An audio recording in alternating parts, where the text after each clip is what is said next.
Welcome to the second video of section 1.6. Today we're going to focus on solving absolute value inequalities. So just a quick review before we jump in. The first review is what these bars mean. We should remember that those bars denote absolute value, which is just the distance from 0. This, x is less than 3, denotes an inequality, which will tell us we have a range of possible values for x. Right now, I just want us to consider those two ideas and graph these two inequalities, and then we'll jump into some more difficult examples. So this is saying the absolute value of x is less than 3. So we're going to draw ourselves a number line. Okay, so absolute value, so the distance from 0 is 3. Well, 3 is 3 away from 0, and it's an open circle. So is negative 3. Negative 3 is also 3 units away from 0. Now we're saying that the distance from 0 is less than 3. So it's going to be closer to 0 than 3 is. That means we're going to shade all of these numbers. All of these numbers are less than 3 units away from 0. Looking at our second example, this time we have a 5.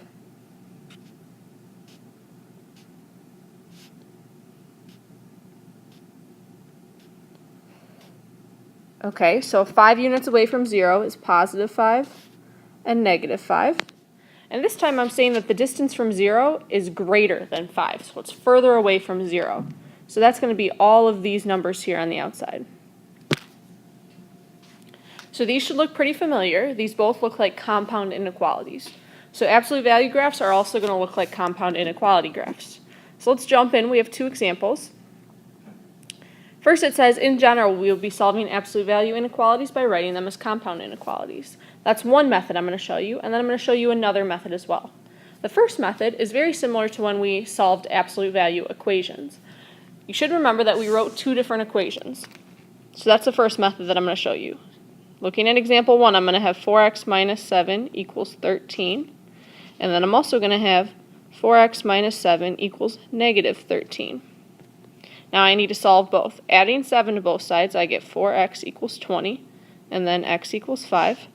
Adding 7 again, I get 4x equals negative 6, x equals negative 6 over 4, which simplifies to negative 3 over 2. Okay, now I need to graph this.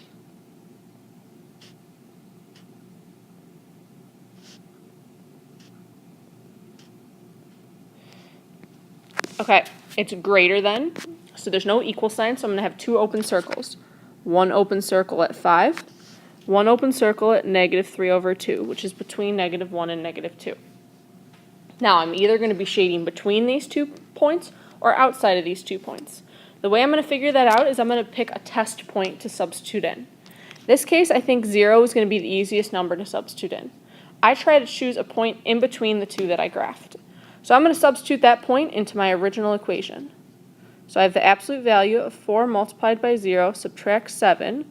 I want to know, is that greater than 13?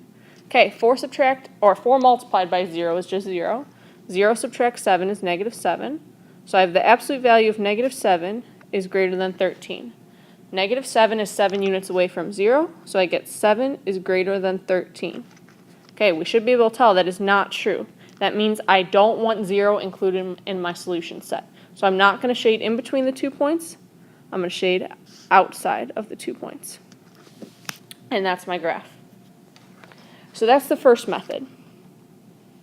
The second method is to look at the inequality. This is a greater than sign. Greater, kind of like greater. Greater always goes with an or. Less than and goes with an and. Okay, so greater than, this is going to be an or statement. So I'm going to have 4x minus 7 is greater than 13, or 4x minus 7, I flip the sign and change it to a negative 13. Okay, solving this first inequality, I get x is greater than 5, Or, solving the second, I get x is less than negative 3 over 2. X is greater than 5 is this part right here. X is less than negative 3 over 2 is this part right here. So you are able to use either of those two methods. On example 2, I'm going to show you both of them again, and then you can pick whichever method you prefer. So example 2, I'm going to start by writing my two equations. So I have 3d plus 6 equals 3, and then I have 3d plus 6 equals negative 3. Solving the equation on the left, I get 3d when I subtract 6 equals negative 3, and d equals negative 1. Subtract 6 again, I get 3d equals negative 9, and d equals negative 3. Now I want to graph.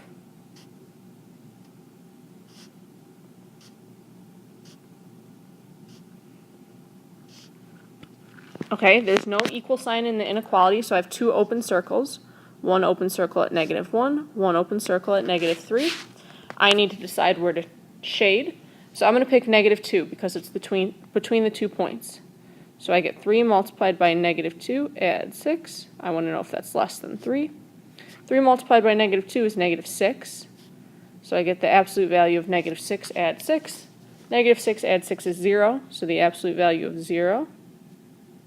Absolute value of 0 is just 0, so I get 0 is less than 3. Yes, that is true. So remember I substituted in negative 2, so I want negative 2 in my solution set, which means I'm going to shade everything in between. Okay, doing the other method. I have a less than sign, less than, so it's going to be an and statement. Remember that the and is the one that looks like this. I'm going to put positive 3 and then negative 3. So subtracting 6 from both sides, I get negative 9 and negative 3. Dividing by 3, I get negative 1 and negative 3. So D is between negative 3 and negative 1, which is exactly what I graphed there. So again, either method is fine. This method on the left is the one that I prefer.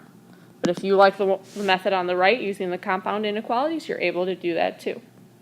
Now, if you would take a minute and flip to page 22, please. Okay, you'll notice we have a stop sign for example 3. Right now, I want you to pause the video and try example 3 on your own. When you're finished, come back and we'll go over it together.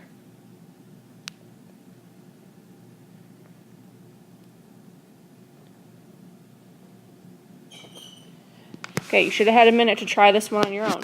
When you did that, you should have gotten W equals 12 over 5. You also should have gotten W equals negative 6 over 5. Either method would have given you those two values. When you graphed it,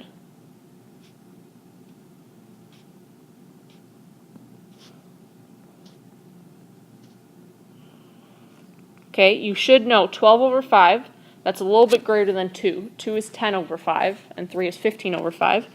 So 12 over 5 is somewhere in between 2 and 3. Negative 6 over 5 is a little bit less than negative 1, so that's here.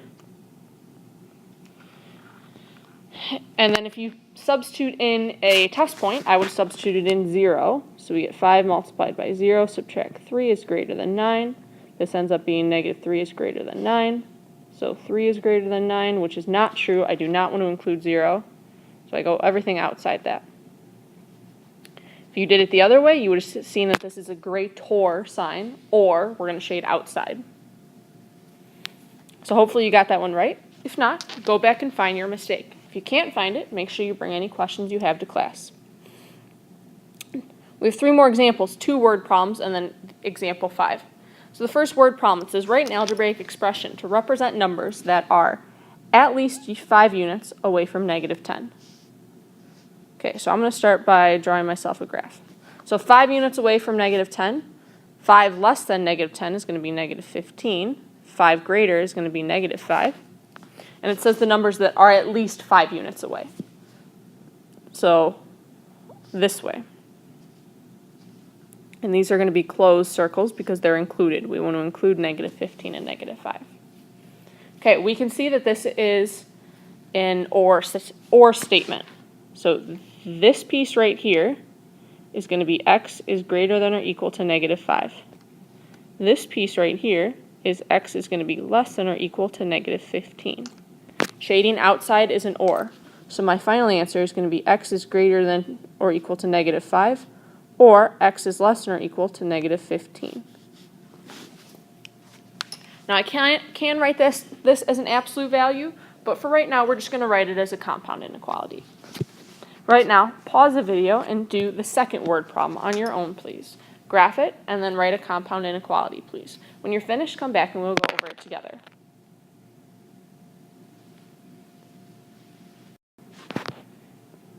You should have had a chance to try this one on your own. So we have 4, 2 greater is 6, 2 less than is 2. It says no more than 2, so it's everything in between with closed circles. In between is an and statement, so we should have had x is between 2 and 6.